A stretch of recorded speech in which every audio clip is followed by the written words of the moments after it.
Итак, уважаемые господа корреспонденты, очередная информация по проведению референдума АТО Гагаузия 2 февраля 2014 года. В списке избирателей внесено 90 924 избирателя. Дополнительные списки уже составляют 3215 избирателей.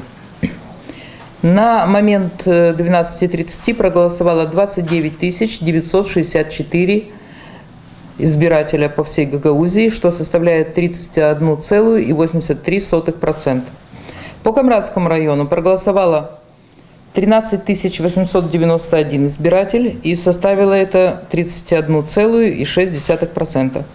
По Чедерлунскому району проголосовало 11 564 избирателя, или 36,6%. По Вулканежскому району 4509 избирателей, или 26,5%. Наиболее активно голосуют жители в Камрадском районе в селах Бешалма, Чокмайдан, Авдарма. В Чедерлунском районе в селах Тамай, Капчак, Казаклия, Баурчи. В Вулканежском районе в селах Этулия и Чешмикёй.